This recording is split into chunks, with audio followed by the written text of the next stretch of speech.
is Mondays and Fridays. Mondays, I whisper about true crime cases and ASMR. Fridays, I have a series called Freaky Friday where we discuss all things freaky.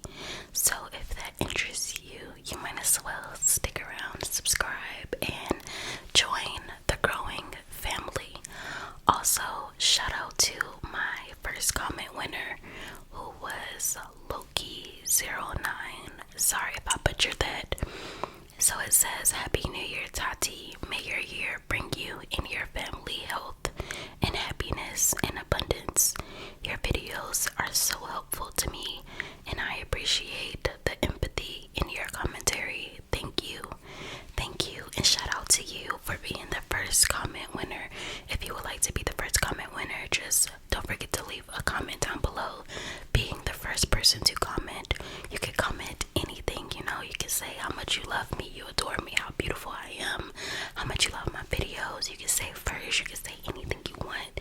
It really doesn't matter. Today's video is going to be about the dating game killer, aka Rodney Alcala.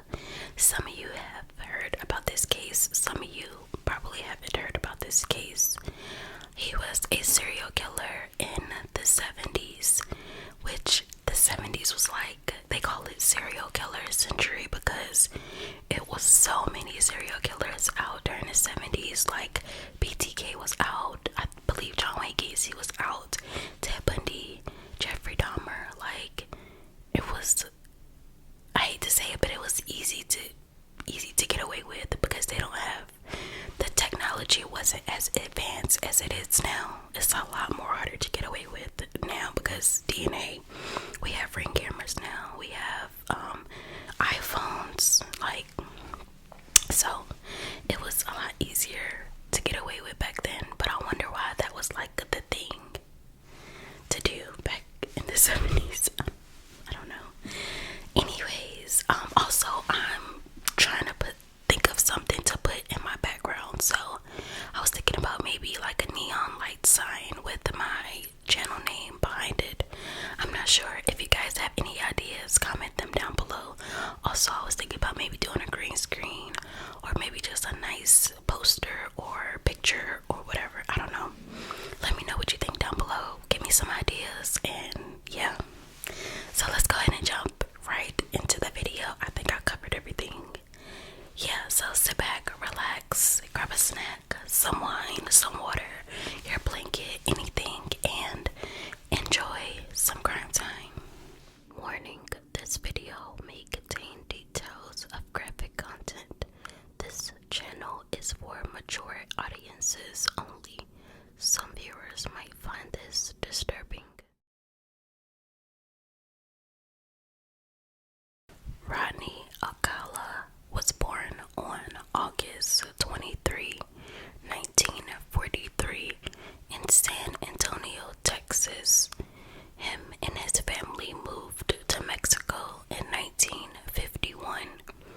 3 years later, in 1954, Rodney's father abandoned the family.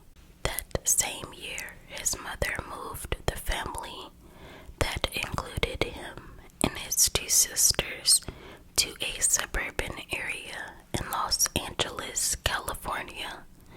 Rodney joined the United States Army in 1961 at the age of 17. He worked as a clerk. During his time in the Army, he experienced a nervous breakdown, which led to him leaving the Army base in Fort Bragg. He hitchhiked back home to his mother's house. Once he returned back to base, he went to visit a military psychiatrist who diagnosed him with antisocial personality disorder. This disorder led to Rodney being discharged in 1964. He attended California State University and then transferred to UCLA, where he graduated with a fine arts degree in 1968. Rodney went by an alias name John Berger, where he enrolled in New York University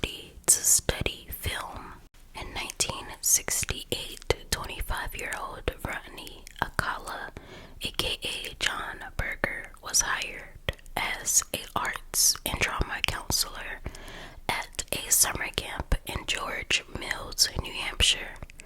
I'm not sure what kind of background checks they were doing back in the 70s, but clearly they didn't do their homework. He would spend 3 summers as a camp counselor until 2 campers recognized him on the FBI's 10 Most Wanted Fugitives poster at the post office. The camp director confirmed that it was his employee John Berger, aka Rodney Alcala, and called the FBI. FBI agents arrived to the camp to arrest Rodney for the attempted murder of 8-year-old Tally, who we will talk about a little bit later on. They were able to identify him by fingerprints and was extradited back to Los Angeles, California. In 1978, Rodney Alcala made an appearance on the popular 70s game show called The Dating Game. The Dating Game was an American television game show that first aired on December 20th, 1965. The object of the show was for a bachelorette to question 3 bachelors that were hidden behind a wall. At the end of the game, she would choose one of the bachelors to go on a date with her. A lot of celebrities appeared on the show before they became famous, which included Farrah Fawcett, Michael Jackson, and Arnold Schwarzenegger. During his episode, the host introduced him as, quote, a successful photographer who got his start when his father found him in the dark room at the age of 13, fully developed. Between takes, you might find him skydiving or motorcycling, end quote. Several people that were on the show described him as a very strange and bizarre guy. The bachelorette's name was Cheryl Bradshaw. She was asked by the host to ask the bachelors a few questions to learn more about them, but she wasn't allowed to ask them their names, age, their occupation, or their income. Before the questions begun, the host asked bachelor number 1, who was Rodney Alcala, to say hello to Cheryl. His response, Cheryl said she began feeling very ill and Rodney was acting really creepy. She called one of the producers from the show and told them that she got weird vibes from him and she didn't want to go on a date with him. She dodged a bullet because more than likely she would have been his next victim. What people did not know was that Rodney had already killed at least 3, being very weird and creepy. Rodney told one of the bachelors, quote, I always get my girl, end quote.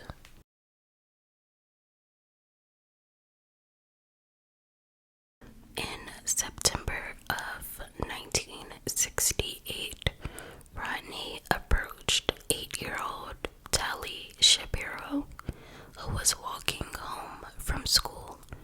Rodney asked her if she needed a ride home. At first, she declined the offer, but Rodney told her that he knew her parents. This possibly made her feel comfortable, so she accepted the offer. Thank goodness someone nearby saw something suspicious and contacted the police. When police arrived at Rodney's home, they knocked on the door. When they didn't receive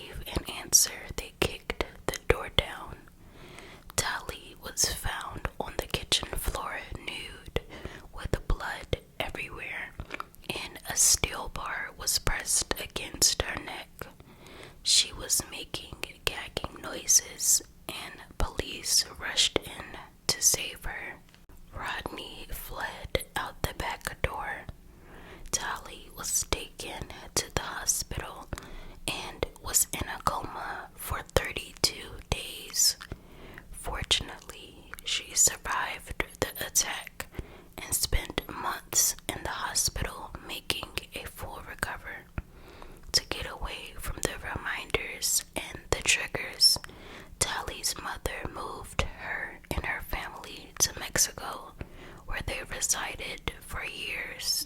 So remember when I told you all about Rodney getting arrested at the summer camp?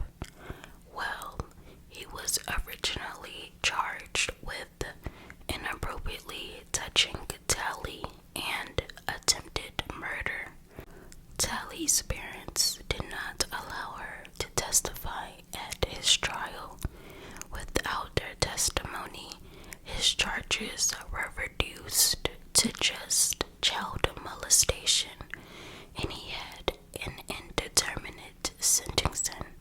In 1972, he was sentenced to 1 to 10 years with the possibility of parole.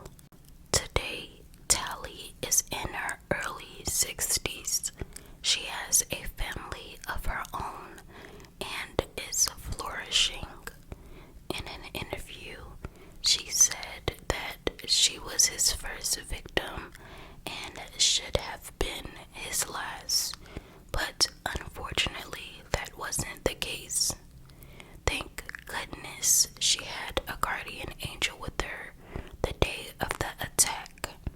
I wish Tali the best of luck and hope she's getting the healing that she deserves. In 1974, the state prison psychiatrist released Rodney Alcala on parole after only serving 2.5 years for good behavior.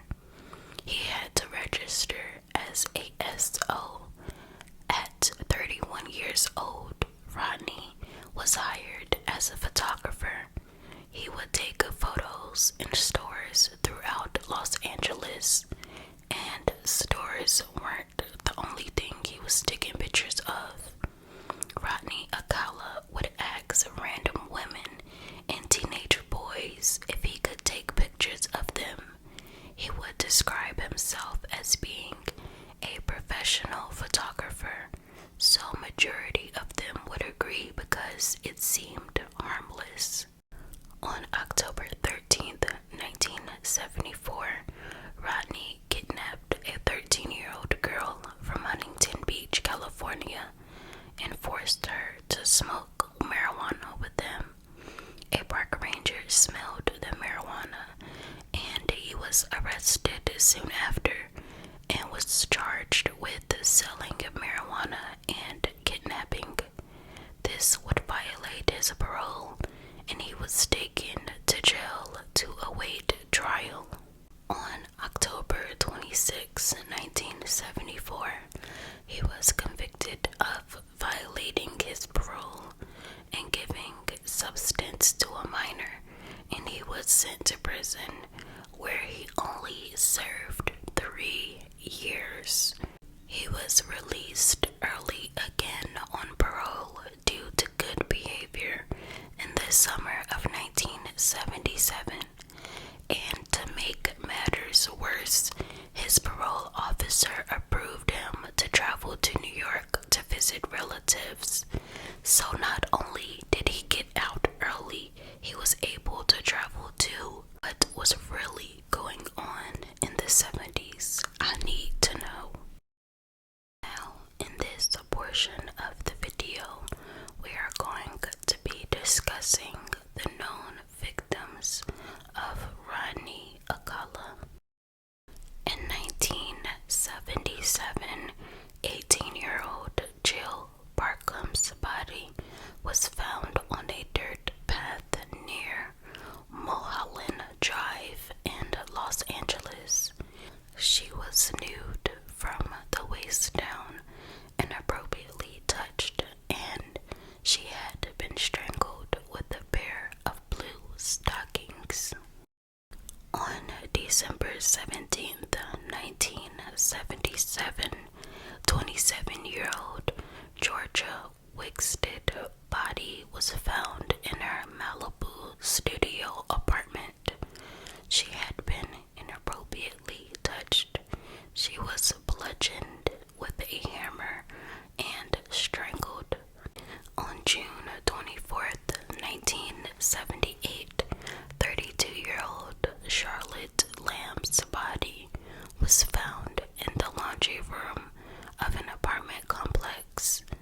she was found with her hands tied behind her back, inappropriately touched, and strangled with a shoelace.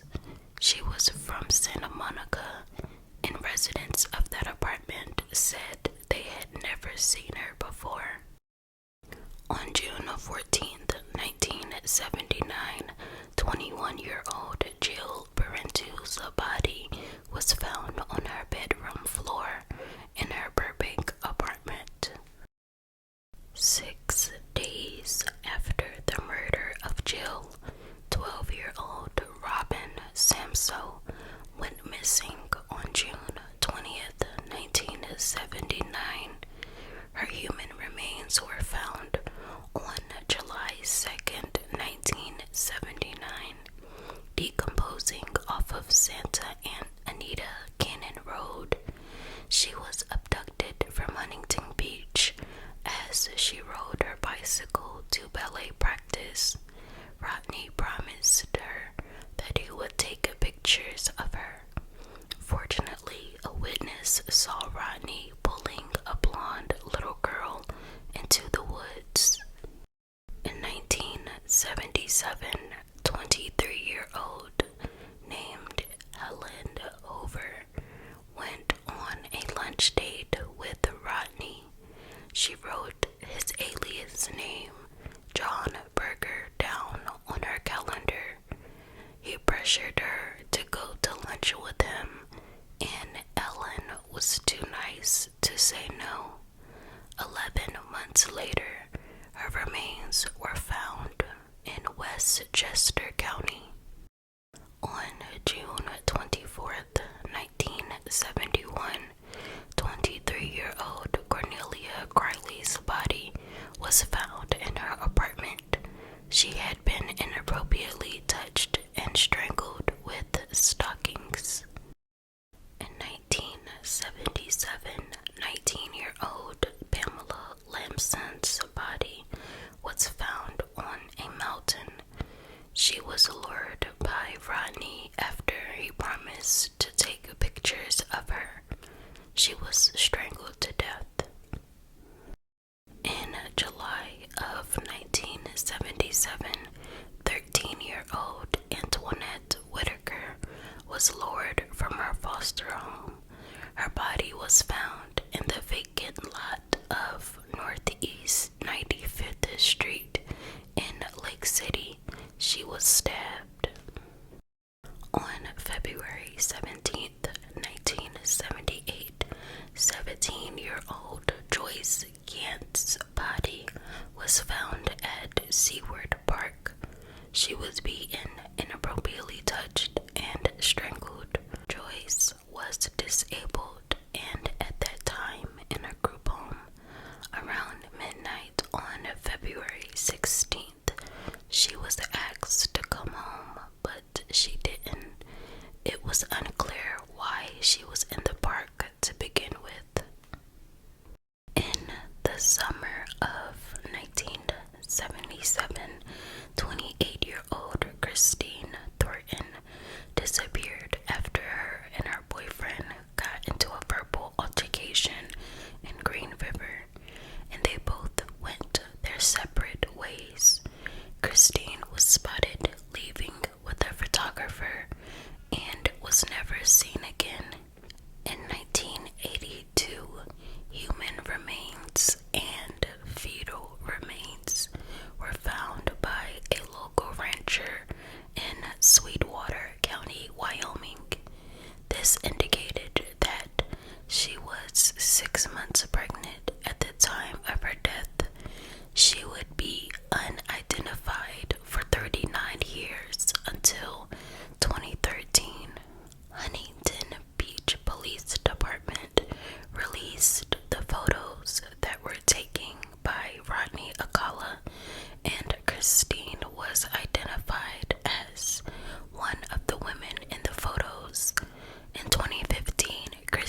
1979, when 12-year-old Robin Samso was abducted from Huntington Beach.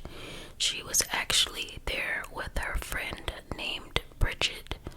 Bridget tells police that Rodney Alcala came up to them to ask to take photos of them. Bridget described a very detailed description of Rodney. The police drew up a composite and it was broadcasted on TV. Rodney's former parole officer recognized the face and he was arrested 1 month later on July 24th, 1979 at his mother's house. Authorities were able to obtain a search warrant to search Rodney's mother's house, and they found a storage rental unit receipt that was purchased in Seattle. The storage unit was searched and it contained thousands of photos of women, young girls, and teenage boys. They also found a pair of Robin Samso's earrings that she wore on the day of her abduction, and they found another pair of earrings that belonged to 32-year-old Charlotte Lamb. A few decades later, the earrings would have Charlotte's DNA on them. During his police interviews, he would not talk. He would pretend to be asleep and trace his index finger along photographs of the victims. He possibly did that to relive what he did to those victims. In 1980, Rodney Alcala went to trial for the murder of 12-year-old Robin Samso and was sentenced to death on June 20th, 1980. By 1984, his conviction was overturned due to the jury being informed of Rodney's past convictions before his trial. He was convicted again for the murder of Robin Samso, but once again, his conviction was overturned due to a witness being hypnotized. As you could probably imagine, Robin's family were continuously devastated by his convictions being overturned multiple times. Robin's family wanted people to refer to Rodney as the monster. They did not like hearing people say his name. The year is now 2003, and DNA has advanced tremendously since the early 80s. With the help of DNA evidence, it helped connect Rodney to 4 other women that were murdered back in the 70s. Jill Barkham, Georgia Wickstead, Charlotte Lamb, and Jill Parenteau. In 2010, he was tried for those murders and was found guilty on all accounts. In 2011, he was indicted for 2 other murders. These women were from New York, Cornelia Griley and Ellen Hoover. In December of 2012, he was found guilty of both of the women's murders. He is also believed to have murdered 19-year-old Pamela Jean Lampson, but there wasn't any DNA evidence to prove that. In 2010, 120 photos that were taken by Rodney were released to the public in hopes that the photos could be identified.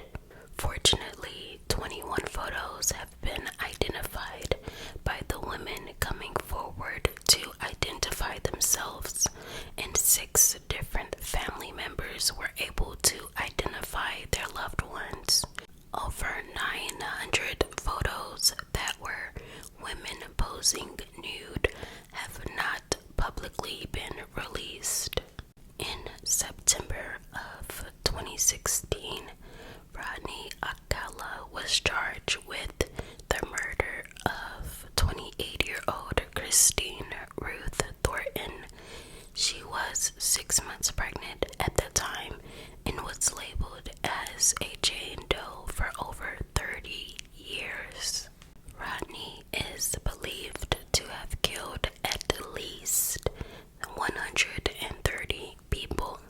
On July 24th, 2021, 77-year-old Rodney Alcala died in prison of natural causes while on death row, awaiting to be executed. He was incarcerated at the California State Prison in Corcoran, California. But honestly, do we really care? That's just one less shitty person in the world that we have to deal with. Rest in paradise to these beautiful souls, and also the beautiful souls that are out there that weren't mentioned in this video. I give all of the families of the victims my deepest condolences, and I wish them the best of luck moving forward. I hope over the years the families have been able to find the healing that they deserve. I am beyond apologetic for what the victims went through. I couldn't even begin to imagine the horror and fear they experienced that day. This is another one of those sad and extremely unfortunate cases. I certainly believe he killed way more people than what he was really convicted of. But of course, now that he's gone, we may never know the truth 100%. If they haven't already, I do hope they put his DNA in the database to see if it is a match to other victims that have not had their case solved. Lastly, this may sound harsh,